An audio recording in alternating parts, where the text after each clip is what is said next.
What a weekend it was for Wolfpack athletics. We'll start by ridding our demons in Winston-Salem.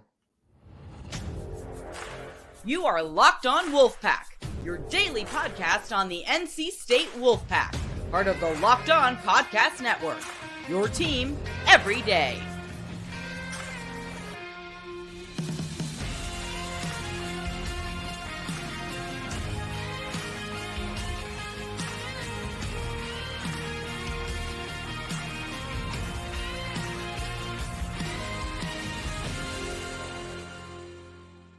What's up, Wolfpack Nation? Welcome back to another episode of Locked On Wolfpack, free and available wherever you get your podcasts and on YouTube, part of the Locked On Podcast Network, your team every day. Today's episode is brought to you by Gametime. Download the Gametime app, create an account, and use code LOCKEDONCollege for $20 off your first purchase. Happy Monday. It's a victory Monday. As always, I'm Grayson Boone, joined by former Wolfpack defensive tackle Kenton Gibbs. We are celebrating a 26-6 victory for NC State football over in Winston-Salem. We successfully called our shot. We successfully ran back the reverse psychology. We're now 3-0 using that. What a win. What a win in Winston. Yeah, and this weekend was packed with Wolfpack wins, per se. I mean, every team we had that went out this week absolutely got the job done. From football to women's basketball to men's basketball to wrestling. I mean, if you were wearing the red and white of NC State this weekend, congratulations. What a time to be alive. Every now and then we get a couple of these weekends where we win every single sport we play in that weekend. It just feels like, oh, wow, it is nice to be an NC State fan every now and then. So yeah, it was definitely one of those weekends. Of course, we'll start here with football, and then we'll work our way down to our basketball roundup before we get you out of here on Monday. But we're going to go back and we're going to review Kenton's keys from Friday to see how NC State football did against the keys. And let me say this, right? Or actually, I guess I'll give this at the end of this, but let's go through these offensive keys here. The first key was throw the ball like a grown behind man for 250 yards. Brennan Armstrong didn't need to, and so he didn't. This team did not throw the ball very much at all. We ran the ball so authoritatively that it really wasn't necessary to throw the ball at a high volume, but we did not achieve that. I believe we had about 111 yards. I think it was 111, yep. Okay, 111 yards, which was very short of our 250 goal there. So we did not get that one. The second goal was anybody but KC, ABKC. Anybody except Kevin Concepcion get over 100 total yards and a touchdown or two touchdowns. We did not have that. But again, I mean, this was such a well-rounded effort, especially defensively, right? When you hold a team to 6 points, I mean, that puts you in the 99th percentile to win a football game in the NCAA. Like, very seriously, you're going to win that game, basically 99 times out of 100 or really over that. So, you're in a good situation there. But again, we would like to see somebody else step up in a big-time way, but it's all right. We had good quarterback play, Brennan Armstrong, and we'll talk about that a little after this, did what he needs to do, and so we're all right there. And the last one was keep Brennan clean, no more than one sack, because I knew that Wake Forest defensive front was coming. I knew that those guys, they're a group that they're feisty, they get after it. And again, if you combine this defense with some of the offenses we've seen out of Wake Forest in the past, boy, you'd have something special on your hands. Unfortunately, we were unable to achieve that with giving up 3 sacks, I believe, on the day. So long story short, we went 0 for 3 against the Keys. However, I do want to make one thing very, very clear. This was not a terrible offensive performance. I know against the Keys we went 0-3, but this offense did what they needed to do. They came out early and executed. Dominated, to be honest, did great things early, and then in the second half kind of took their foot off the gas, nursed the lead, said, hey, let's just get out of here healthy and we'll be all right with that. But in real time, what we saw out of this game, I'm not complaining about it. I'm not, going to give flack or anything along those lines about it. And at the end of the day, Brennan Armstrong's QBR was a 98. Now, for those of you who don't know this, QBR and quarterback rating are two different things. QBR is basically the rating put together that's between 1 and 100, 1 being terrible, 50 being average, 100 being the best. You didn't make any mistakes in terms of running the ball, throwing the ball, all plays in which you are directly and majorly consequential. And Brennan Armstrong received a 98 on that scale. So with that in mind, please understand that this is a situation where, for reference, Brennan Armstrong received an 18.3 against Louisville. So this is a game where, at the end of the day, Brennan Armstrong may not have flung it around the yard and been the captain gunslinger and, just dicing the defense up vertically. But we did what needed to be done to come away with a dominant win. So I don't want 0 for 3 in the keys to get anybody discouraged or saying, oh, we had a terrible offensive game. Right. They took what they were given, and they didn't have to do too much in order to force something to happen. If you would have told us before the game, NC State's going to win this one 26-6, we would have been like, oh, okay, that sounds great. Who's going to complain about that? So while we went 0 for 3 against the keys, again, like Kenton mentioned here, I'm not so concerned with what the offense looked like exactly. And the second key in anyone but KC having 100 and a touchdown, that was almost Brennan by himself on the ground. He had 96 and a touchdown. And so when you get that sort of dual threat quarterback effort, you can mask some of the other problems like we've been having these past couple of weeks. All in all, and certainly like we mentioned Saturday night, they did take their foot off the gas there in the second half. And that's simply because you cannot afford an injury to Brennan. If he gets hurt, your season ends on that play. Well, I don't know about that because we've seen it before. You know what I mean? We've trotted out Lil Ben Finley and got ourselves a win against a team that was tough. They told me that they had a guy that was going to New York. They told me that team was going to the ACC championship regardless and that they had a chance to pull off the upset there. That's what I was told. That's what I was told. We tried out a little bit of Finley. So if we got to try out one of these backups, hey, Lex Thomas can play without burning his red shirt, I do believe. I'm just saying. You know what I mean? It'd be the most Lex Thomas thing. It'd be the most Thomas family thing ever heard of for sexy Lex to get in the game and do something there. And it'd be the most Thomas family thing ever. But that's neither here nor there. You are absolutely right in terms of that would greatly dampen any hopes of potentially winning out, getting that elusive 10-win season. Yeah, with all due respect to Lil Ethan Rhodes and Lil Lex Thomas, I hope we do not have to see them this year because that would be in dire case of emergency. But flipping over to the defense, Kenton, how do we do against the defensive keys? And this is the other part of the keys here. The defense did so phenomenally against their keys. It makes sense as to how we won this game handily without the offense accomplishing any of theirs. The first one, 2+ turnovers. I believe we got exactly 2. We did. That's the only one that we came even close to missing, like even anywhere near missing, by the way. So we went 1 there. The second, no plays of 40 yards plus, make them beat you consistently. Their longest play of the night was 19 or 16? 19 yards. 19 yards. That is under half of what the actual key was. Phenomenal. Phenomenal. And just when you think that they can't get any better, I'm going to quote one of Billy May's sons here and saying, but wait, there's more. Less than 100 rushing yards was the final key. Wake Forest finished with a total of 7. For those of you who don't understand how easy it is or how far 7 yards is, from where I am sitting to that door over my shoulder here, that's about 7 yards. I am shocked and appalled. I mean, I knew that they were going to struggle running the ball. I knew that we were going to do well defensively, but this team, for perspective, this team didn't accomplish a fifth of what I said the goal was to keep them under, even if you take out the sack yardage. Lights out performance. I mean, if I was Keith Lee, I would say 10 out of 10 for sure. You're right on. Get this restaurant all your support. As long as we're not in Atlanta, but absolutely. The defense is absolutely standing on their head right now. We talked about building momentum, keeping Wake to just 7 yards when that was really the only chance they had at hurting you potentially, because I didn't trust Griffiths or Kern that came in. They were going to have to throw it to beat us. 7 yards is an unbelievable stat to say out loud. The linebacking core was superb. The defensive line, superb. You got the turnover late from Sean Brown. Superb from the secondary. Can't say anything but enough praise for this defense and the way they're playing right now.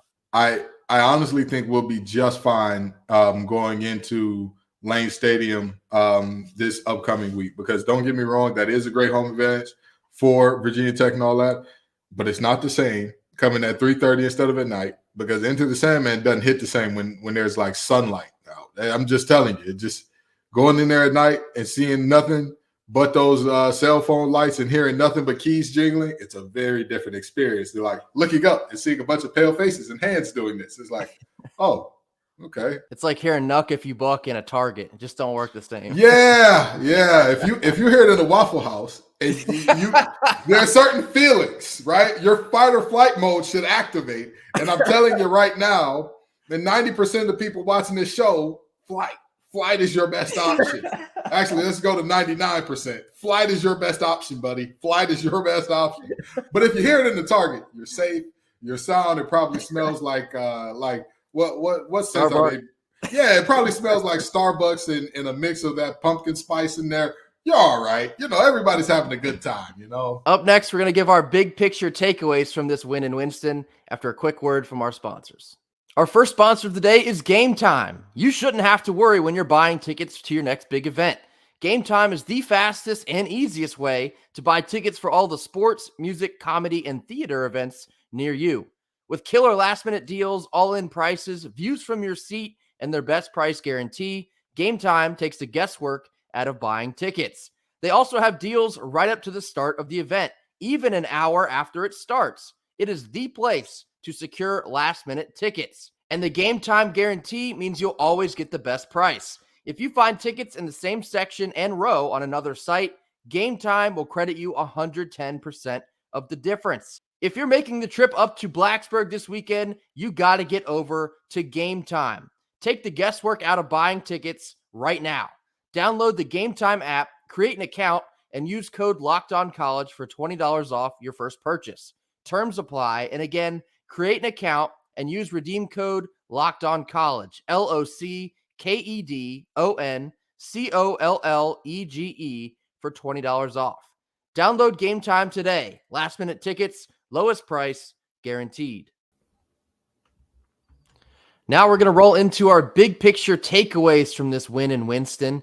Kenton, I'll let you go first. What are the biggest things you're taking from this 26-6 victory on the road? That this isn't your same old Wolfpack team. And I hate to say this, and I mean this, even if they lost out, you couldn't say that. This is a team that has objectively broken many streaks that, have lasted for quite some time. Beat Wake Forest and Winston-Salem, have not beat Miami. We did both of those things. So this is not the same old NC State team. And mind you, they've done that through some extreme adversity. Even if you want to say, well, hey, Brennan Armstrong in the quarterback situation and MJ Morris in that carousel hasn't been adversity. That's fine, but we've still seen our running back one transfer out of the program. Our running back one to start the year decide to redshirt to transfer out of the program. We saw our QB one decide to redshirt. Whether he stays or goes is still up in limbo, but we haven't got a word there yet. We saw many things in terms of the safety room being absolutely. I mean, it's not an injury bug here. They got the entire beehive of injuries coming in and stinging like crazy. And lo and behold, just win, baby, win. Just find ways to win a game. It may not always be pretty. You may not put up 48 every game. You may not hold teams to 6 every game. But just find a way to outscore your opponent every single time out. That is what this Wolfpack team has done over these last 3. And so, to me, you cannot say that this is the same old Wolfpack team, regardless of what the result of these last 2 are. But I don't think that these last 2 plus a bowl game are definite losses, especially looking at the fact that what we do best is stop the run. And the team that we're going up against next, what they do best is run the ball. Their quarterback and running back are a hell of a duo on their read options, on their veer options, on their speed options, all that. Those 2 are a dynamic duo. And yet we've been really good at stopping that this year. So all in all, you have to come away from this game excited. Dave Doran deserves a lot of respect for this season. Just a couple weeks ago, we were very critical on here. Of course, you saw all the criticism online. It was rampant. You've had Brennan Armstrong begin the season not very good. You have MJ come in. So you have a big-time quarterback change in the middle of the season. You experience some success. He then sits back down. That's a lot to deal with in a season. And then you plug Brennan back in. You go on the road to a place you haven't won since 2015. Convert that into a dominant win. You're now at 7-3. When weeks ago, a lot of us thought that we were dead in the water, probably both of us included. And you still have a shot at 10 wins in this season. Coach Dorn and the rest of his coaching staff deserves a lot of respect from us in the way they have turned this season around. Because if you asked us, and you probably even heard us say this after that Duke loss on the road, I don't know where we go from here. At that time, we were 4-3, an embarrassing loss. Felt like all hope was essentially getting lost there in the offense. It just couldn't do anything. And now in consecutive weeks, you knock off Clemson, Miami, and Wake Forest on the road. That's a fantastic turnaround from this staff. My second big takeaway is I was so impressed, not just in beating Wake Forest on the road, but just how we took the show on the road. The last couple weeks, the defense has been dominant. And in a sense, you wonder, okay, they can do that at home. They're behind the crowd.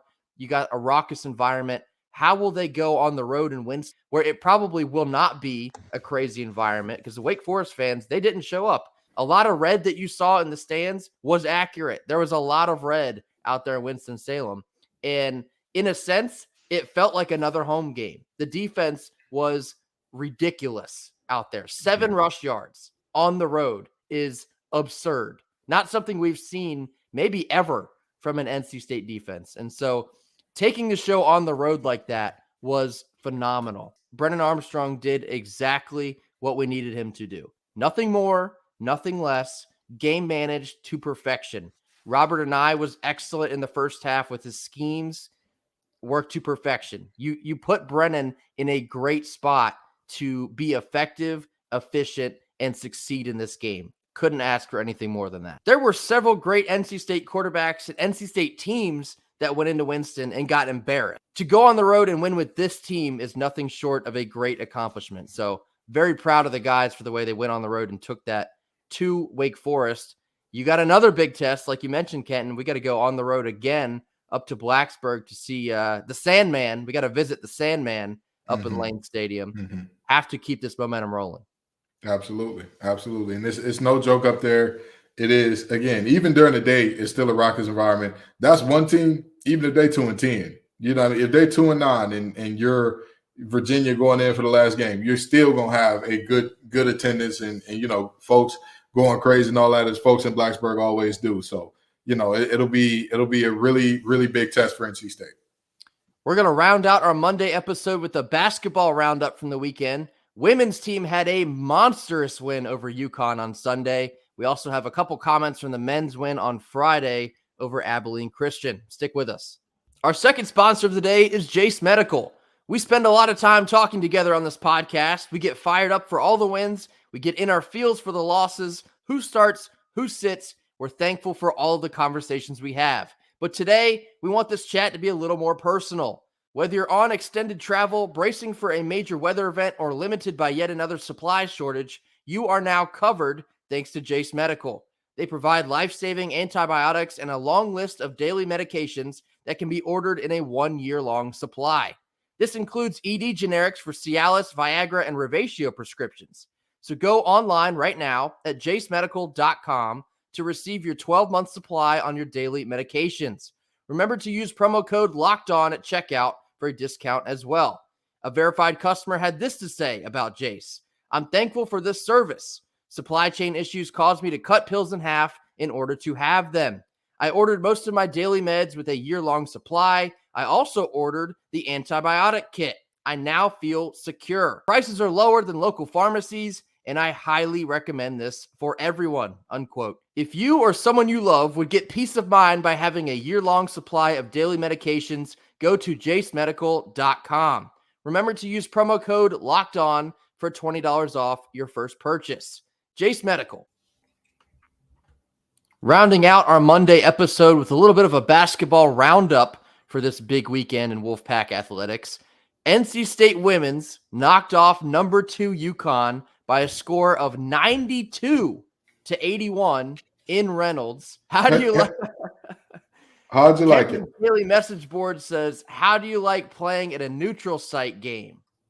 I saw there's a couple signs in Reynolds with a similar message. A little bit of a get back for having to play that Elite Eight game up in Bridgeport, Connecticut, I believe it was, where UConn took us out then on what a great run we had in front of us to the Final Four, only before a little bit of nonsense in the scheduling parties. But it felt like a win that was due for Westmore and the ladies team. Knocking off UConn, regardless of year, regardless of location, is an outstanding accomplishment. And to effectively dominate them in the second half is more than impressive. If you can pull off a win like this, the sky is unlimited for the rest of this season. And I'll say this about this team, right? The key for this NC State team is not having high highs. Because even last year, didn't we beat Iowa, who went on to go to the national championship game?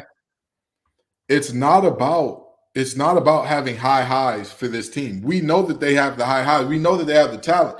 It's the consistency. It's the high, and then it's going on to beat Boston College, right? Not allowing Dontavia Wagner, we love her. She was a member of the Wolfpack, to not have her best career game against us, and so on and so forth going forward. But this is a massive game, massive win. The voters wrote us off. We ain't right back, though. We ain't right back.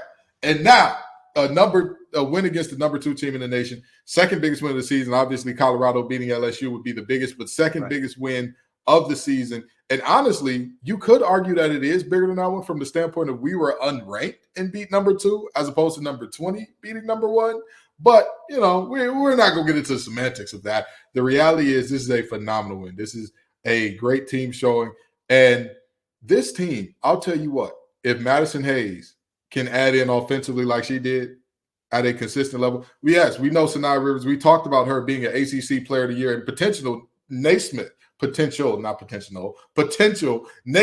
the Year coming in. That's how good I believe she could be. With her and Isaiah James as, kind of leading the charge, River Baldwin and Mimi Collins doing it down low. I don't care how long y'all say Mimi Collins been in college. I'm glad to watch her do what she does. Glad she's doing it for the pack still, okay? I ain't got no complaints about that. But with Madison Hayes, you know what you're going to get defensively. I've called her the woman version of Jose Alvarado many times for a reason, because she is just a ball of energy, of grit, of hustle. She's one of the first ever women's basketball players I saw play with a mouthpiece. That's how you know she's getting after people out there. That action. But when she adds in the offense, when the offense comes along with her, oh boy, we're going to have something special. Zoe Brooks is the realest of deals as just a freshman. The composure is off the charts for just a freshman coming into this type of program. She will only get better and better and better as this season goes on, including the next couple years. But Isaiah James, too. We saw the flashes that she could provide last year. Absolutely can go get it. I'm expecting a humongous season from Isaiah James, too. And then not to mention the big dog in the room, Sanaya Rivers, absolutely filled out the stat sheet. 33 points, 10 boards, 5 assists, 3 steals, 3 blocks. I know Gino Oriema kind of threw a little bit of a backhanded compliment in saying that was the best game, or she played the game of her life in her college career. But she's been like that, Gino. She can do this any given night. She has that sort of talent. And so over the moon excited for these ladies this year. Outstanding win in Reynolds. I've heard the energy was on another level on Sunday. And so great showcase for Westmore and this women's program as well. Welcoming in a team that needs no introduction in UConn and woman handling them, I should say, in the second half to take this win. Unbelievable effort. Chemistry and consistency. Those are the 2 things that I think this team needs more than anything else. And if they show that, we can return to the days of when we had old babyface Ray running the point with Kai Crutchfield and Kayla Jones and Alyssa Cunan as our All-American. And now taking the bus back over to PNC, the men's team had a 20-point win over Abilene Christian on Friday night. And coming into that game, you were concerned if Abilene Christian might give us a little bit of a fight as they went into Stillwater and beat Oklahoma State this past week. But it was nothing but business for the men's team. I had a tweet on Friday night that caught the attention of some people because they were skeptical. And I said, okay, I think I'm ready to say it. NC State basketball is good.